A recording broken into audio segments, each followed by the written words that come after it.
is the world's premier youth program that brings cops, kids, and communities together. Henrico PAL has always been focused on making sure our kids had positive engagement with police officers while meeting their fundamental needs. And this full-day program was all a part of that mission. Because of the pandemic, our organization had to step back and think, how can we continue to have our officers positively engage our kids and also meet the needs of our youth because they were home because of the pandemic, and we were able to pivot and change our focus.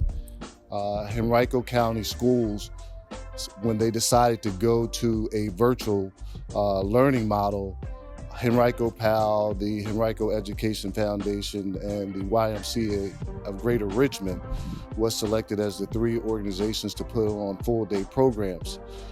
Because of our past experience, our summer camps and our after-school programs and some of the other programs that we have, we were ready to take on the task of meeting the needs of our communities and our families. There's a lot of families that were out there that was thinking about how am I going to go to work and provide care for my youth. So we were ready to start this program. And what the program entails, we assist with the virtual learning. The kids are in the classroom assisting, going through the virtual learning piece, and our staff is providing oversight and supervision. And then we transition into a wraparound service. We allow the kids, after the virtual learning component, to decompress, and we transition into some of our programs, our STEM program, our dance program, financial literacy, arts and crafts, and all those other programs. Also, within the full-day program, we also provide the kids with breakfast, lunch, dinner, and a snack. And that's really how we got started, and that's what we're doing right now to meet the needs of the kids in our community.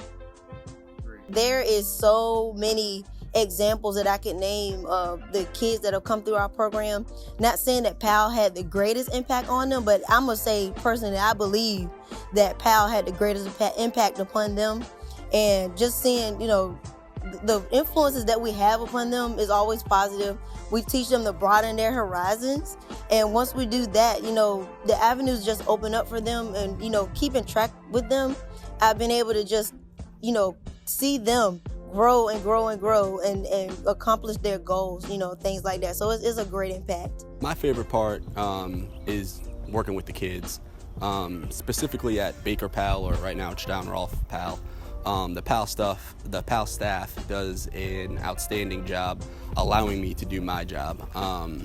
In terms of the site manager and the assistant site managers and the other coaches taking care of kids, it allows me to engage with the kids in a positive way. Well, I think my hope is that they trust police and that they see me in my uniform every day, and they trust me in my uniform, so when they see another police officer, whether it's on the road or in their home, that they can trust that police officer because they're wearing the same uniform.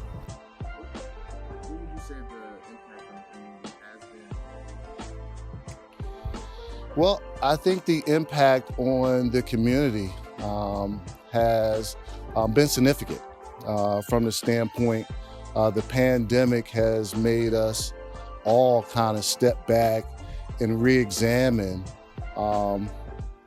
how we function in life. It's caused us to make adjustments in our interactions. Of course, right now, with social distancing and things of that nature, we can't really meet in person.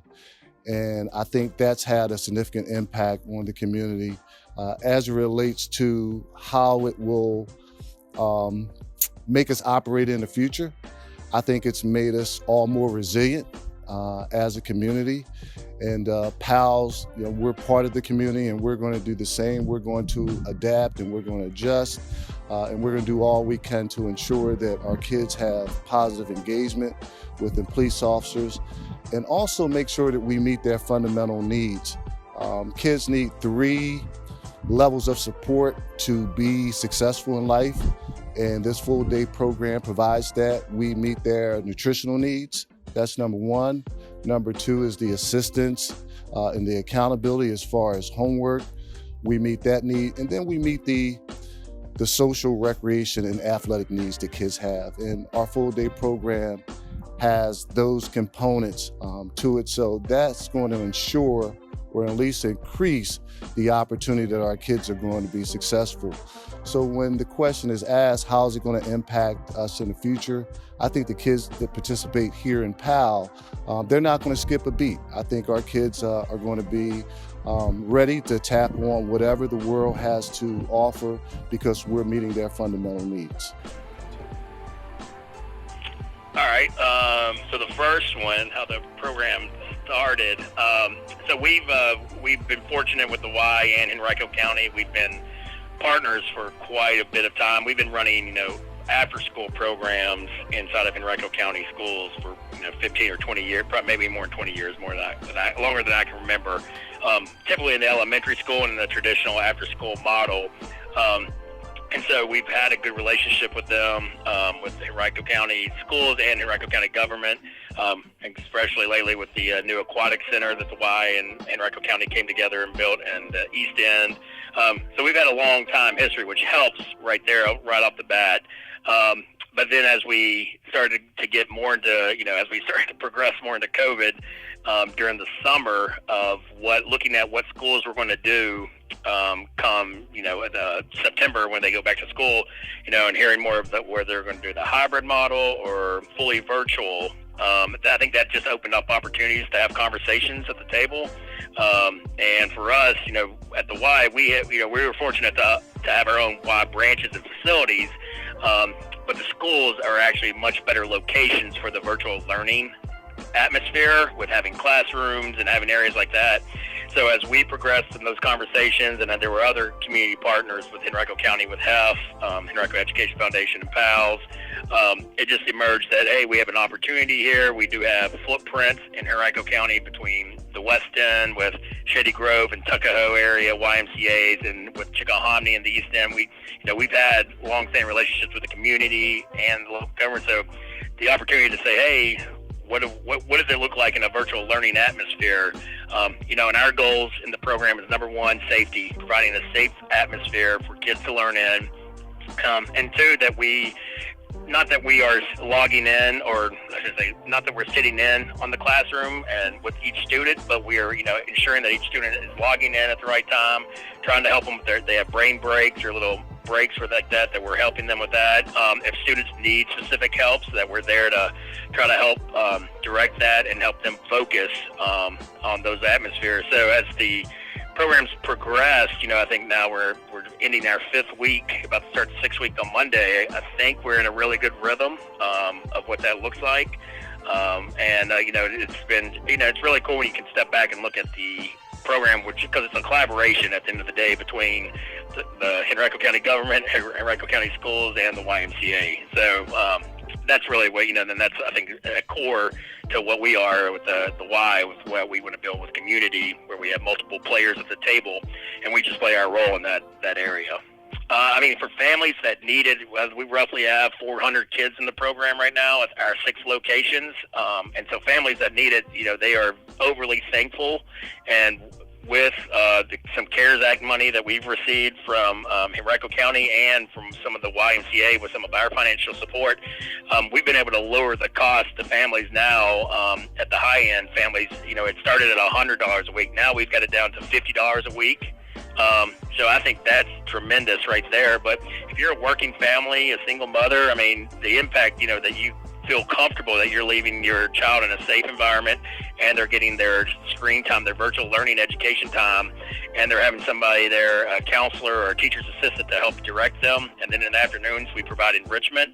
So I think it's a huge impact for the community that families can benefit from if they participate in the program.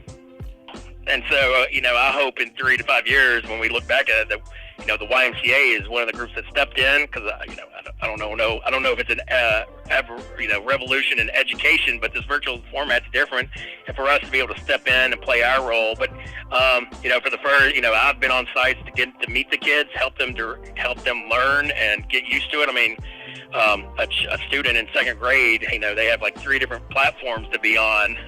So just watching them learn and progress and get more comfortable as they navigate in the technical world. And then we are fortunate where kids are actually getting to socially interact with each other and their peers. And a lot of this during this whole process and this difficult time we're all going through the last 7 months, some kids have missed hanging out with their friends or being with their peers. So us being able to provide a safe atmosphere for kids to do that in is, I think for me, that's a tremendous benefit that we're providing. So that's probably my favorite, just watching kids interact with kids, and then as they grow and progress and learn in this atmosphere. I think we've used the word pivot probably way too much, but we've just learned to change and react. The schools make their decisions, and for us, to play our role in that is, how do we react? If we stay in the schools, if they go virtual throughout the full year, then I think we have a role in that. If they go to the hybrid model, we can go back to our branches.